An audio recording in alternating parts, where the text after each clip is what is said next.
My birth mother showed up demanding I donate my kidney after giving me up at birth and no contact for 30 years. Diana's shriek cuts through the low hum of the office lobby like a fire alarm. Don't you feel guilty letting your own mother die? I'm halfway through the glass doors when I see her. She's planted herself next to the reception desk, clutching a manila folder against her chest like it's evidence in a trial. Her voice climbs higher with each word. My daughter works here and she won't even get tested. Won't even try to save my life. The receptionist reaches for the phone. Two co-workers near the elevator bank have stopped mid-conversation, staring. Diana spots me and her face transforms. Desperation mixed with something that looks like triumph. There she is. She thrusts the folder toward me. All you have to do is sign these forms. One simple blood test. That's all I'm asking. My feet root to the floor. We've met exactly twice. The first time was 4 weeks ago at a coffee shop downtown, where she spent 90 minutes asking about my medical history and whether anyone in my adoptive family had kidney problems. The second was 2 weeks later, in the same coffee shop, where she told me she needed a transplant, and biological relatives were the best matches. When I said I needed time to think, her smile went thin and tight. I gave you life, she says now, loud enough that people on the second-floor walkway lean over the railing to look. I chose adoption instead of ending the pregnancy. You wouldn't exist without me. Security appears from the side hallway, 2 guys in navy polo shirts who usually spend their shifts checking badges and signing for deliveries. The older one puts his hand out like he's calming a spooked animal. Ma'am, you need to leave the building. Diana ignores him. She's locked onto me, eyes red-rimmed and wild. Do you know what dialysis is like? Do you have any idea what I go through 3 times a week? Ma'am, the guard moves closer. This is private property. I'm talking to my daughter. Diana's voice cracks. She takes a step toward me and the folder slips, papers fanning across the tile. Consent forms, lab requisitions, a printout with both our names highlighted in yellow. You owe me this. I carried you for 9 months. I could have made a different choice. The words hit like a slap. Around us, the lobby has gone silent. Someone's phone buzzes. A woman near the coffee station has her hand pressed to her mouth. I didn't ask to be born, I say, and my voice comes out smaller than I want it to. But you were. Diana bends to scoop up the papers, her movements jerky and frantic. And now you have the chance to give something back. 1 kidney. You'd still have 1 left. People donate to strangers all the time and you won't even help your own mother. The guard touches her elbow. You need to come with me. She wrenches away from him. This is what adoption does. It turns children into strangers. It makes them think they don't owe anything to the people who gave them life. The second guard moves to her other side. Together, they start steering her toward the door, gentle but firm. Diana twists back to look at me, and the desperation on her face shifts into something colder. Everyone's going to know what kind of person you are, she says. Her voice drops but somehow carries further in the quiet. Heartless. Selfish. Letting me die when you could save me with something you'd never even miss. The doors close behind her. Through the glass, I watch the guards walk her across the parking lot toward a silver sedan. She's still talking, gesturing back at the building. I become aware of the stairs. My manager has emerged from the back hallway. The receptionist is hovering by her desk, uncertain whether to approach me or pretend nothing happened. Someone near the elevator coughs. My phone buzzes in my pocket. A text from my adoptive mom asking if I'm free for dinner tonight. I stare at it until the screen goes dark, Diana's words still ringing in my ears like an accusation I can't shake. My desk phone rings at 2:15. I let it go to voicemail. It rings again 30 seconds later. The woman from accounting, Kara, I think, walks past and doesn't make eye contact. She'd smiled at me this morning in the break room. Now she's pretending to read something on her phone, but her eyes flick toward me and then away. My computer screen shows 17 unread emails. 13 are work-related. 4 are from addresses I don't recognize with subject lines like disappointed and how can you live with yourself. I open the first one. It's 3 paragraphs about moral obligation and the sanctity of family, signed by someone named Patricia who includes a link to Diana's Facebook post at the bottom. I delete it without reading the rest. The second email is shorter. Your mother is dying and you care more about your own comfort. Disgusting. I close my inbox and stare at the spreadsheet I'd been working on before Diana showed up. Quarterly projections, revenue targets, numbers that meant something 2 hours ago. My personal phone vibrates. A text from Carolyn, my adoptive mom. Call me when you can. I step into the stairwell where the fluorescent lights hum and the concrete walls swallow sound. Carolyn picks up on the first ring. Honey, her voice is tight. Your aunt forwarded me something from Facebook. I haven't seen it. Diana posted about you. She's saying, Carolyn breaks off. I hear her breathing the way she does when she's trying not to cry. She's saying you're letting her die, that you refuse to even get tested. She posted a picture of herself in a hospital gown with all these tubes, and she wrote that her biological daughter won't lift a finger to help. My stomach drops. We met twice. I didn't refuse anything. I said I needed time to think. I know that. Carolyn's voice firms up. But she's got hundreds of comments. People are calling you selfish, cruel. Someone said you should be ashamed to call yourself her daughter. I don't call myself her daughter. They don't know that. They don't know she found you 6 weeks ago asking for a kidney. They think you've known her your whole life, and you're just... She stops. Your cousin Brenda called me. And then your uncle. They wanted to know if the story was true. What did you tell them? The truth, that this woman tracked you down through DNA testing and immediately started pushing for organ donation, that you barely know her. Carolyn exhales slowly, but they'd already read all the comments. People are really angry, sweetie. Through the stairwell door, I hear voices in the hallway. Laughter that cuts off abruptly. I press my forehead against the cool concrete. She showed up at my office this morning, I say. Security had to remove her. Carolyn goes quiet, then, oh no. Everyone saw. She was screaming about how I owe her because she didn't have an abortion. She said that? In front of the whole lobby. That woman, Carolyn's voice sharpens. She has no right. You don't owe her anything. Biology doesn't create debt. My eyes burn. Tell that to the internet. What do you need? Do you want me to come there? I don't know. I slide down the wall until I'm sitting on the concrete steps. I don't know what to do. You protect yourself. That's what you do. This woman is manipulating you and everyone else. She's weaponizing sympathy. Someone pushes through the stairwell door 2 floors up. Footsteps echo down. I stand and brush off my skirt. I have to go. I'll call you tonight. I love you, remember that. The footsteps belong to my supervisor, Helen. She spots me and her expression shifts into something careful and uncomfortable. There you are. She stops on the landing above me. Do you have a minute? We end up in her office with the door closed. She sits behind her desk and folds her hands like she's about to deliver bad news. I wanted to check in after this morning. I'm sorry about that. I didn't know she was going to show up. I understand. Helen's tone is gentle but distant. These situations are difficult. Family matters can be complicated. She's not really family. We only just met. Helen nods, but her face doesn't change. Still, it was disruptive. And I've had a couple people express concern. Concern about what? About the nature of the conflict. About whether it might affect your work? She picks up a pen and sets it down again.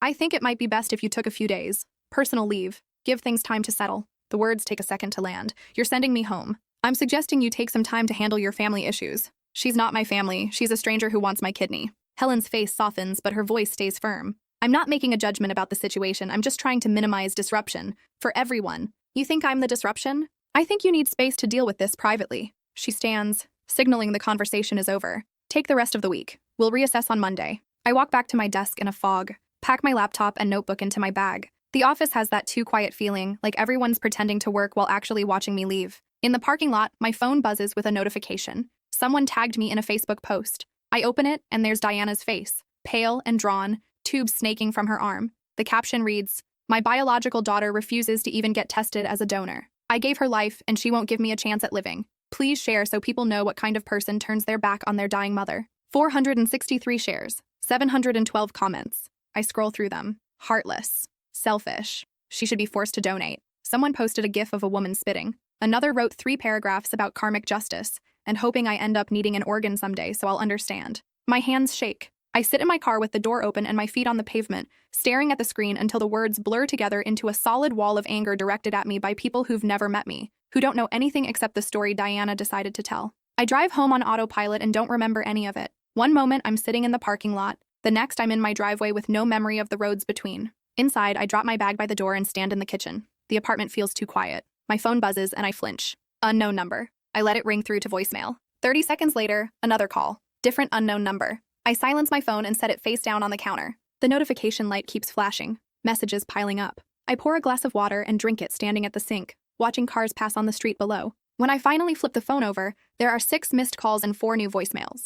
I play the first one. Diana's voice comes through, thick with tears. "Please, I'm begging you, just get the test. That's all I'm asking. You don't have to commit to anything. Just see if you're a match. Please." The second voicemail is from a number with a local area code. A woman's voice, clipped and angry. "I saw what you're doing to that poor woman. You should be ashamed. She gave you life and you can't even take one test. What kind of person are you?" I delete it. The third is Diana again. The crying is gone. "You need to think about what you're doing. People are watching. They're going to remember how you treated me. Is that really the legacy you want?" I set the phone down and walk to the bedroom, lie on top of the covers and stare at the ceiling. My phone buzzes from the other room, keeps buzzing. Eventually, I get up and turn it off completely. The silence is worse. I turn on the TV for noise and sit on the couch without watching it. A cooking show. Someone whisking eggs in a copper bowl. The host laughs and the audience applauds and none of it reaches me. I open it. Diana's post has been shared over 1,000 times now. The comment section has grown into something sprawling and vicious. People are posting articles about organ donation, about biological obligation, about adopted children who owe their birth parents gratitude. Someone found my LinkedIn profile and posted a screenshot with my employer's name circled. "This is where she works. Maybe they should know what kind of person they hired." Another comment. I found her Instagram. She posts pictures of brunch and vacations while her mother is dying. Disgusting. I close the laptop. My Instagram is private, but that won't matter. Nothing is actually private once enough people decide to look. My phone powers back on and immediately starts vibrating. 7 new voicemails, 14 text messages from numbers I don't recognize. I open one. You're a terrible person and I hope you suffer the way your mother is suffering. Another, karmic justice is coming for you. A third, I hope someone films it when they confront you in public. You deserve to be humiliated. My hands are shaking. I forward all of them to a folder and close the messages app. Carolyn calls. I almost don't answer, but she'll worry if I don't. Are you okay? She asks immediately. Not really. I've been getting calls. People who saw the Facebook post. Distant relatives, people from church I haven't talked to in years. Everyone wants to know if it's true. What are you telling them? That Diana is manipulating the situation. That she contacted you specifically for organ donation and you barely know her. But, she pauses. A lot of them don't want to hear it. They think biological connection means something. That you should at least try. Try what? Give her my kidney because she guilted me into it? I know, I'm on your side. But the narrative she's built is powerful. Dying mother, ungrateful daughter. It's simple and it makes people feel righteous. I press my palm against my forehead. I can't do this. You don't have to do anything. You protect yourself and let her rage burn out. What if it doesn't burn out? Carolyn doesn't answer right away. Then we figure out the next step. But right now you focus on staying safe. Don't engage. Don't read the comments. Don't try to defend yourself to strangers. After we hang up, I try to follow her advice. I close all the social media tabs, put my phone in a drawer. It lasts 40 minutes. I pull the phone back out and open Facebook. Diana has posted again. A photo of a hospital hallway with the caption, "Another dialysis session. Another day my daughter chooses her comfort over my life, but I forgive her. I pray she finds compassion before it's too late." The comments are worse than before. Hundreds of people offering prayers and support. Dozens calling me evil. Someone started a petition demanding I be legally required to get tested. My doorbell rings. I freeze. It's almost 8. I'm not expecting anyone. Through the peephole, I see a woman I don't recognize holding a phone up, recording. I back away from the door and she rings the bell again. Knocks hard. "I know you're in there," she calls. "I just want to talk. Diana deserves a voice." I stand in the hallway, barely breathing until she finally leaves. My phone rings. Unknown number. I answer without thinking. "You can't hide forever." Diana's voice is cold. "People know where you work, where you live. They know what you look like. You think you can just block me and move on with your life while I die? You need to stop calling me. I need a kidney. You're my daughter. This is what family does." "We're not family. We met 6 weeks ago. I carried you for 9 months. I gave birth to you. I chose life for you. That makes us family whether you like it or not. You chose adoption. You didn't choose me." Her laugh is sharp and bitter. "I chose not to end the pregnancy. Do you understand how close I came? How easy it would have been? But I didn't. I went through with it. For you. And this is how you repay me. I don't owe you my organs. You owe me your life." "No, I don't." She's quiet for a moment. When she speaks again, her voice has changed. Softer, almost gentle. "Please, I'm running out of time. The doctors say I have maybe a year without a transplant. Maybe less. You're my best chance, maybe my only chance. Just get tested, that's all. See if you're a match. If you're not, then we'll know. But if you are, I'm not getting tested." "Why? What does it cost you? A few hours, some blood work?" "Because you'll use it. You'll use the results to pressure me more. You'll tell everyone I'm a match and refusing. You'll make this worse. So you admit you're afraid you'll match." I close my eyes. "I'm afraid you won't stop. Ever. No matter what I do. If you donate, I'll stop. I'll leave you alone. I'll tell everyone you saved me and they'll stop too. But if you don't," she lets the sentence hang. "If I don't what? Then people need to know what kind of person you are. They need to know you're letting me die when you could save me. You're blackmailing me. I'm telling the truth, you just don't like how it sounds." I hang up, block the number. My hands won't stop shaking. Another voicemail arrives, different number. I play it, Diana again. "You can block every number I have. It won't matter. I'll keep calling. I'll keep posting. I'll keep telling my story until everyone knows what you're doing. You think you can just cut me out? You can't. I'm your mother. I'll always be your mother. And everyone will know you let me die." I delete the voicemail, turn off my phone, sit on the couch in the dark and listen to the sound of my own breathing until exhaustion pulls me under. I wake up to pounding on my door. The clock says 6 in the morning. Through the peephole, I see Carolyn. I open the door and she pushes inside, already talking. "You need to see this." She holds out her phone. The video is grainy, but clear enough. Diana standing outside a building I don't recognize, talking to someone off camera. She won't even speak to me anymore, my own daughter. I'm dying and she's blocked my number like I'm some kind of stalker. The person filming asks something I can't hear. She's healthy. Perfect match, probably, based on the medical history. But she won't even get tested. Says she doesn't owe me anything. Diana's voice cracks. "I gave her life. I carried her. I could have made a different choice, but I didn't. And now she's acting like we're strangers." The video cuts off. 300,000 views. 15,000 shares. When was this? My voice sounds distant. 2 days ago, it just went viral overnight. I sit on the arm of the couch. Where was she? Outside St. Catherine's. There was a fundraiser for the hospital foundation. She must have known there'd be cameras. My phone starts ringing. I left it on the coffee table and now Carolyn and I both stare at it. Unknown number. It rings 4 more times while we stand there, then stops, then starts again. "Don't answer it," Carolyn says. I'm not. But the ringing doesn't stop. Different numbers, one after another. My phone lights up with notifications. Voicemails piling up faster than I can see them arrive. Carolyn picks it up and powers it off. You're calling in sick today. I can't. We have the quarterly review meeting. You're not going to work like this. Look at yourself. I catch my reflection in the dark TV screen. Hair unwashed, still in yesterday's clothes, eyes hollow. I'll be fine. You're not fine. None of this is fine. She's right, but I can't afford to stay home. If I hide, it looks like guilt, like I'm ashamed, like Diana's version of events is true. I shower and change and drive to work with the radio off. The office feels wrong the moment I walk in. People glance up, then away too quickly. Conversations pause when I pass. Veronica from HR intercepts me before I reach my desk. Can we talk in my office? The walk down the hallway stretches forever. Inside, she closes the door and gestures to a chair. I want you to know this isn't coming from me, she starts. But we've received several complaints. Phone calls, emails. People saying they're uncomfortable working with someone who, she stops, regroups. Someone who's refusing to help a dying family member. She's not my family. I met her 6 weeks ago. I understand, but the optics are difficult. We've had clients calling. One threatened to pull their contract if we don't address the situation. The room tilts slightly. Address it how? We're not terminating you. I want to be clear about that. But we think it would be best if you took a leave of absence, just until this settles down. You're suspending me. It's voluntary leave, paid. We're trying to protect you as much as the company. By making me disappear. Veronica folds her hands on the desk. We've never dealt with anything like this. The social media attention, the phone calls, the pressure from clients. We're doing the best we can. I stand. How long? 2 weeks initially. We'll reassess after that. Outside her office, I pack my desk essentials into a box. Nobody makes eye contact. The quarterly review meeting starts in 20 minutes, and I won't be there. In the parking lot, I sit in my car and stare at the building. 2 weeks. Maybe longer. Maybe forever if Diana keeps pushing. My phone is still off. I turn it on and immediately regret it. 47 missed calls. 63 text messages. My email inbox shows 112 unread. I scroll through them. Most are from people I don't know. Some are supportive. Most are not. I hope you lose everything. Your mother is dying and you're worried about your career? Priorities. I'm praying for your soul because you clearly don't have a conscience. One email has my home address in the subject line. I delete it without opening. The hospital fundraiser is tonight. St. Catherine's annual spring gala, black tie, $200 a plate. I bought tickets months ago. My company sponsors a table. But if I hide, Diana wins. She gets to control the narrative. She gets to be the victim while I disappear. I drive home and find the dress I bought for the event. Dark blue, professional, forgettable. I do my makeup carefully. Hair pulled back. Nothing flashy. Nothing that looks like I'm not taking this seriously. The gala is at the hospital's event center, a renovated wing with floor-to-ceiling windows overlooking the courtyard. I arrive just after 7. The parking lot is full. I find a spot in the back and walk toward the entrance. Inside, the noise is overwhelming. 200 people in formal wear, drinking wine and making small talk about donor recognition and capital campaigns.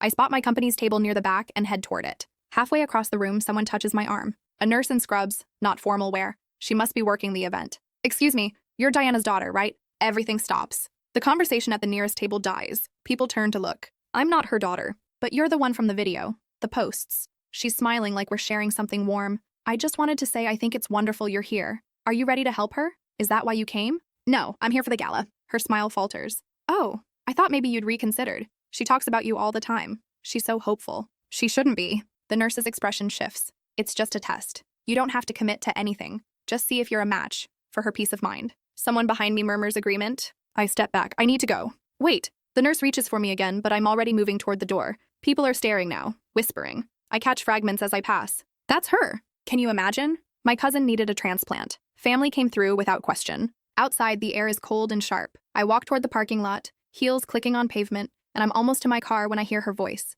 Running away again? Diana is standing near the entrance to the parking structure. She's dressed for the gala, black dress, jewelry, hairstyled. She looks healthy, stronger than I expected. You need to stop. I don't slow down. She follows. I need to stop? I'm fighting for my life and you're telling me to stop? You ambushed me. You set this up. I bought a ticket to a public event. That's not an ambush. I reach my car and unlock it. Diana steps in front of the door. Just sign the consent form. She pulls a folded paper from her purse. That's all. Just agree to get tested. We can do it right now. There's a clinic 2 blocks from here. Move. 5 minutes. That's all it takes. They draw blood, run the tests, and we know for sure. If you're not a match, I'll leave you alone. I promise. You won't. You'll find another reason to keep pushing. Why are you so afraid of helping me? I'm not afraid, I'm refusing. Her face twists. You're killing me. You understand that? Every day you delay, I get sicker. My kidneys are failing. I'm in pain constantly. I can't work. I can't live. And you could fix it. You could save me. But you won't because what? Pride? Stubbornness? A couple exits the building behind us. They slow down, watching. Diana notices, and her voice gets louder. I gave you life. I carried you for 9 months. I went through labor. I gave birth to you. I could have chosen differently, but I didn't. I chose you. And now you're letting me die. You chose adoption, not me. I chose life for you, that's a debt. Whether you like it or not. The couple is openly staring now. The man has his phone out. There's no debt. I try to move past her, but she blocks me again. Sign the paper. No. Sign it. Get away from me. Sign it and I'll leave. I'll tell everyone you agreed. They'll stop calling you, stop posting, everything goes back to normal. All you have to do is get tested. The man with the phone steps closer. He's definitely recording. Please move. Not until you sign. I shove past her. She stumbles but catches herself on the car next to mine. Everyone sees this, she shouts. Everyone sees you pushing your dying mother. That's who you are. That's what people need to know. I get in my car and lock the doors. Diana pounds on the window. The man with the phone circles around to get a better angle. I start the engine and back out carefully. Diana has to step aside. She's still shouting, but I can't hear the words over the blood pounding in my ears. In the rearview mirror, I see her talking to the couple, gesturing. The man nods and keeps filming. By the time I get home, the video is already online. The caption reads, "Heartless daughter shoves dying mother and speeds away. This is who refuses to donate." The footage is edited. It starts with me pushing past her, cuts out everything she said before, makes it look like I attacked her unprovoked. The comments load faster than I can read them. She should be arrested. This is assault. I hope someone teaches her what it feels like to be helpless. My parents' landline number appears in the comments. Someone posted it with the message, "Call and tell them what you think of how they raised her." I try to call Carolyn, but my phone dies mid-dial. I plug it in and wait for it to power back on. When it does, there's a voicemail from my father. His voice is tight and careful. We've been getting calls. A lot of them. People saying terrible things. Your mother is upset. She's not answering the phone anymore. We're going to unplug it for a while. Just wanted you to know. We love you. Don't let them make you think otherwise. I play it 3 times. His voice steady even though I can hear the strain underneath. Another email arrives. The subject line is just my address again. This time I open it. "We know where you live. We know where your parents live. People are watching. Decide soon." I forward it to a folder. Close my laptop. Sit in the dark and wait for morning. The journalist's name is Rebecca Lynn. She emails me first through LinkedIn. Subject line, "Questions about Diana Hartwell's story." I delete it. She emails again the next morning. "I'm not writing a hit piece on you. I'm trying to verify facts." I delete that one too. Third email comes at noon. Diana claimed in a 2019 interview that she never had children. I have the transcript. We should talk. I call the number in her signature. Rebecca Lynn. "What interview?" "Hello to you too." I hear papers shuffling. "Local interest piece about kidney disease advocacy. She was profiled as someone fighting the transplant system, mentioned being childless, said it made her feel invisible to potential donors who prioritize parents. She gave me up in 1993. I know. That's why I'm calling. The math doesn't work unless she lied then or she's lying now. Can you send me the article? I can do better. Can we meet?" We agree on a coffee shop 30 minutes from my apartment. Somewhere public but not too crowded. I arrive early and sit facing the door. Rebecca walks in at exactly 2 o'clock. Mid-40s, blazer and jeans, laptop bag over one shoulder. She spots me and heads straight over. "Thanks for coming." She sits and pulls out a folder. "I'm going to be direct because I think you're getting buried and you don't deserve it." Okay. Diana's story has holes. Big ones. And I think she's counting on nobody checking. She slides a printed article across the table. Yellow highlighter marks 3 paragraphs. I read the relevant section. Diana describing her isolation, her lack of family support, her wish that she had children to help advocate for policy changes. The date at the top is March 2019. She found me 8 weeks ago, I say. Right. So either she forgot she had a biological daughter or she didn't consider you worth mentioning. Rebecca taps the page. I pulled her social media history. No mention of adoption, closed or otherwise, until 6 weeks ago when she started posting about you. Maybe she kept it private. Maybe, but here's what bothers me. She opens her laptop and angles it so I can see. I found 2 other people who've posted about being contacted by Diana for organ donation. Different platforms, different years. Both say they're biological relatives she tracked down through DNA testing. The screen shows a Reddit post from 2017. A man describing a surprise letter from his birth mother asking him to get tested as a kidney donor within weeks of first contact. He'd refused and she'd threatened legal action. That's the same pattern, I say. Exactly. And there's this. She pulls up a Facebook post from 2020. A woman detailing a nearly identical experience. Birth mother Diana reaching out, brief pleasantries, then immediate medical requests and escalating harassment when she declined. How many kids did she have? That's what I'm trying to figure out. Adoption records are sealed, but I've confirmed at least 3 biological children based on these accounts and your timeline. Could be more. I push the laptop back toward her. So she's done this before. Multiple times, and each time, when the person refuses, she moves on to the next target. You're just the one who went public enough to get attention. Why are you telling me this? Rebecca closes the laptop. Because I don't like watching people get destroyed by misinformation, and because Diana's playing a game where she controls the narrative. If someone doesn't push back with facts, she'll keep doing it. You want to write about this. I want to write the truth, which includes your side, her pattern, and the fact that biological connection doesn't create automatic obligation. She pulls out a notepad. But I need documentation. Emails, texts, voicemails, anything that shows the timeline and her escalation. I think about the folder on my laptop, every message saved, every timestamp recorded. If I give you that, what happens? I verify everything, cross-reference with the other cases, talk to medical ethicists about donor coercion. Then I publish a piece that shows Diana's been using adoption reunions as donor recruitment. She'll say I'm lying. She can try, but 3 separate people with the same story and a paper trail? That's not coincidence. That's pattern. I agree to send her everything. At home, I compile the files into a single folder. Diana's initial letter, my responses, her voicemails, the screenshots of her social media posts, the threatening emails with my address. Rebecca confirms receipt 2 hours later. This is solid. Give me 3 days. Those 3 days feel like waiting for a verdict. I stay home, ignore my phone. My parents call once to check in, and I keep the conversation short. Carolyn brings groceries and doesn't ask questions. On the 3rd day, Rebecca's article goes live. The headline reads, "When Reunion Becomes Recruitment, Birth Mother's Pattern of Donor Coercion." The piece is thorough. It starts with Diana's public claims, then systematically dismantles them with evidence. The 2019 interview where she claimed to be childless. The Reddit and Facebook posts from her other biological children. My timeline showing contact to donation request in under 3 weeks. Rebecca includes quotes from medical ethicists. One explains that directed organ donation requires genuine relationship and informed consent, not manipulation or guilt. Another discusses the psychological harm of weaponizing biological connection. The article ends with a section on adoption ethics. How reunion should center mutual healing, not transactional benefit. How birth parents who approach adoptees with immediate demands are violating the spirit of reconnection. It spreads faster than Diana's videos. Within 6 hours, it's been picked up by 2 major news outlets. By evening, it's trending. The comments shift. People who'd called me heartless are now apologizing. Others are sharing their own stories of family members who used medical crises to manipulate. Someone finds Diana's fundraising page. It's been active for 8 months, long before she contacted me. The description mentions her search for biological relatives who might be donor matches. It's phrased carefully, but the intent is clear. Another person uncovers court records. Diana had sued one of her other biological children for donor testing. The case was dismissed, but the filing is public. My phone starts ringing again, but this time the messages are different. I'm sorry I believed her. Thank you for speaking up. My sister went through something similar. You did the right thing. Veronica from HR emails. The company is rescinding the leave of absence. They want me back whenever I'm ready. I'm not ready yet. Carolyn comes over that night with takeout. We eat on the couch and watch the story continue to unfold across social media. You okay? She asks. I don't know. That's fair. My phone buzzes. A text from a number I don't recognize. This is Roger. I'm the one from the Reddit post Rebecca found. Just wanted to say I'm glad someone finally exposed her. She threatened to show up at my wedding if I didn't get tested. I'm sorry you had to deal with this too. I show Carolyn. She reads it and hands the phone back. You're not alone in this, she says. I know. Another text arrives. The woman from Facebook. Diana told my employer I was refusing to save her life. I almost lost my job. Seeing your story made me realize it wasn't just me. Thank you. I respond to both. Short messages, acknowledgement, solidarity. The next morning, Diana's social media accounts go dark. Every post deleted. Her fundraising page disappears. The video of our confrontation in the parking lot is taken down. Rebecca emails me. She's scrubbing her presence. Probably got legal advice. This is good news for you. Is it over?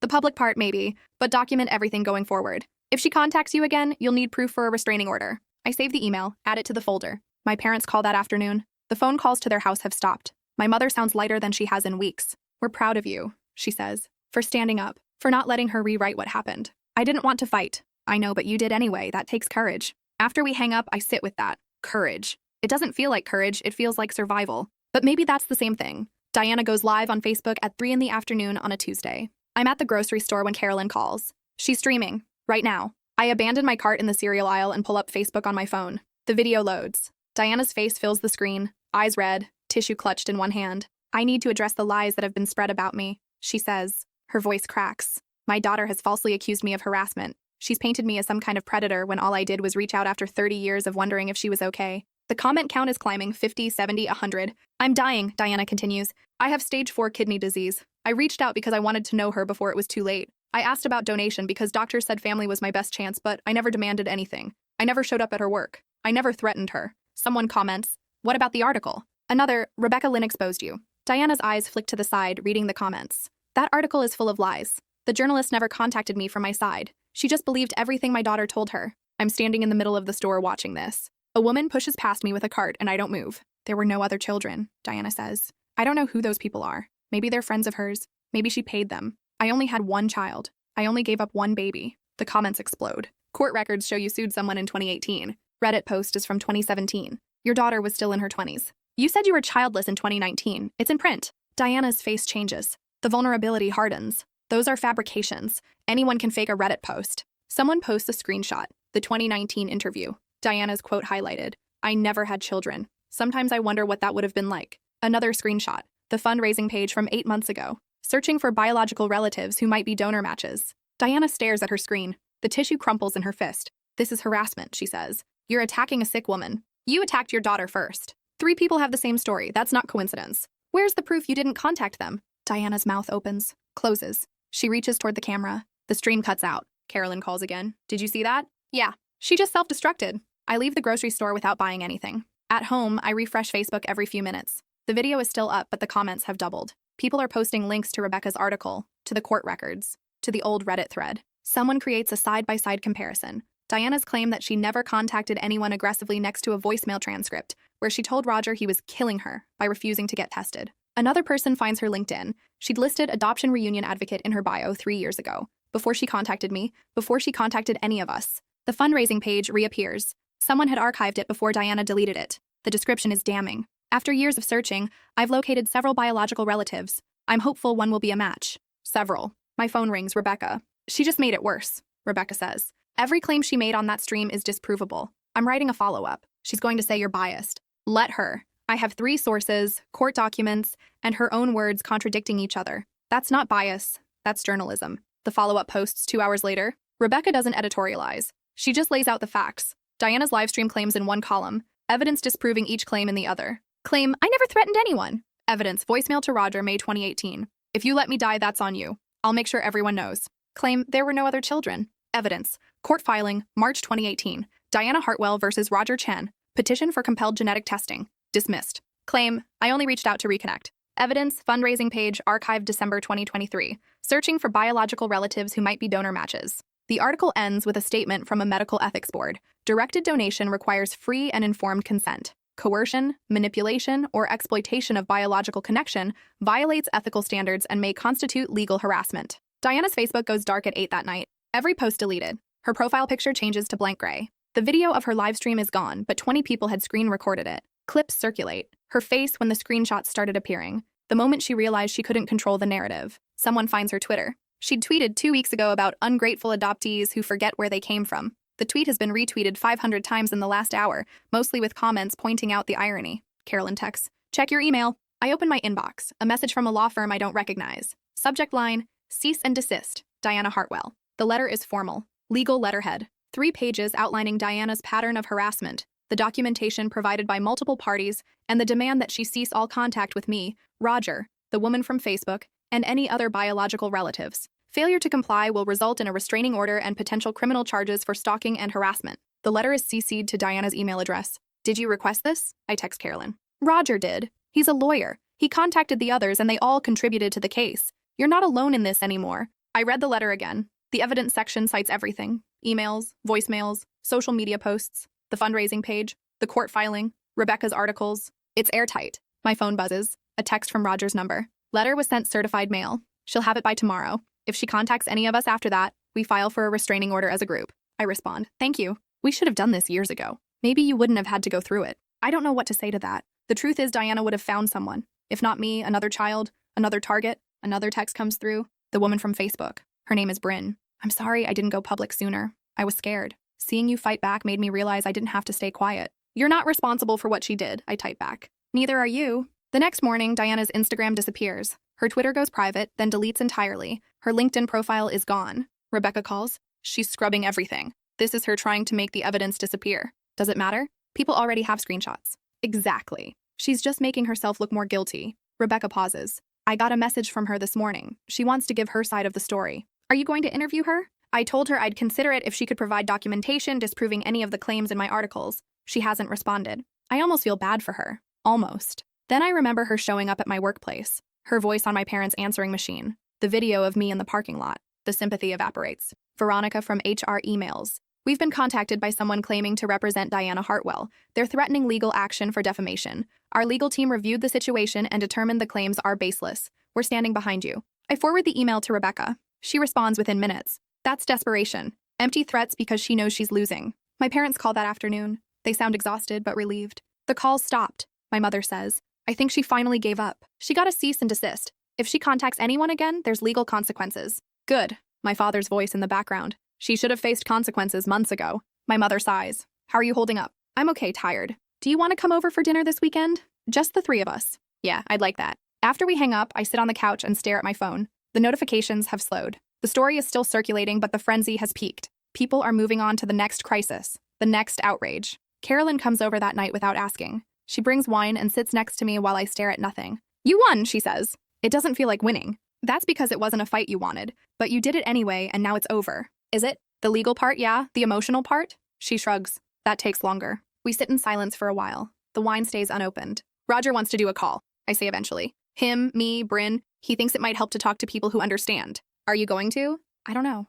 Part of me wants to just move on, forget this whole thing happened. You can't forget. But maybe talking to them helps you process. I think about that. 3 people who went through the same manipulation, the same guilt tactics, the same escalation when we refused to comply. Maybe, I say. The call happens 2 days later. Saturday morning, Roger sets it up through Zoom, just the 3 of us. Roger's in his 40s, glasses, button-down shirt even on the weekend. Bryn's younger, maybe late 20s, with her hair pulled back and a coffee mug in her hands. Thanks for doing this, Roger says. I know it's awkward. It's okay, Bryn says. I've been wanting to talk to people who get it. We spend the first 10 minutes just sharing our stories. The similarities are staggering. Diana found each of us through DNA testing, sent a letter framed as emotional reunion, met us once or twice, asked superficial questions, then pivoted to medical need. When we refused, she escalated.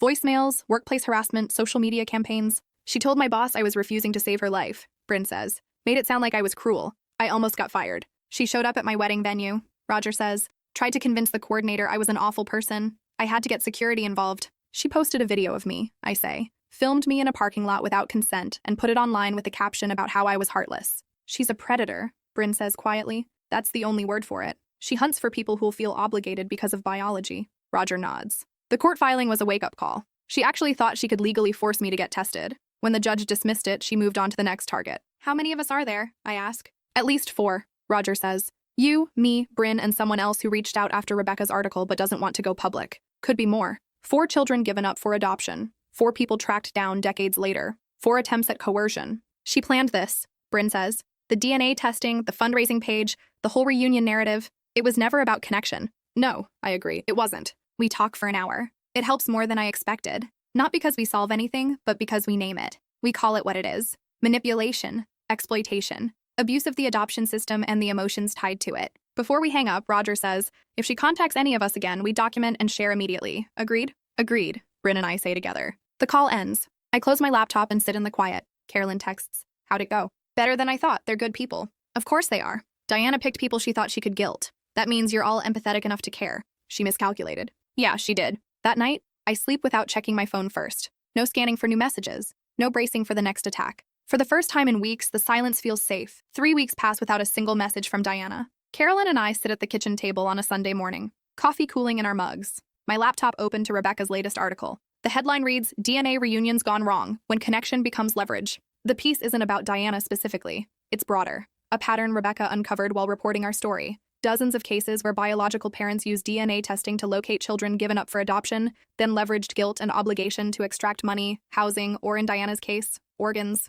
You started something, Carolyn says. I just wanted her to stop. You did more than that. Look at the comments. I scroll down. People sharing their own stories. Adoptees who'd been found and manipulated. Donor children tracked down by strangers demanding medical history or genetic material. The relief in their words is palpable. Finally, someone said it wasn't okay. Carolyn squeezes my hand. You never owed her anything. Not for being born, not for being adopted, not for existing. I've heard it before. From her, from my parents, from Roger and Bryn, but this time something shifts. The words land differently. I know, I say, and I mean it. Outside, a car drives past. Someone's dog barks. The world keeps moving, indifferent to the chaos that consumed me for months. The story is already fading from feeds, replaced by newer outrage, fresher scandal. I close the laptop. Being found doesn't mean being claimed, I say quietly. Carolyn nods. No, it doesn't. Thanks for watching. Don't forget to subscribe, like, and drop your favorite part in the comments. See you in the next one.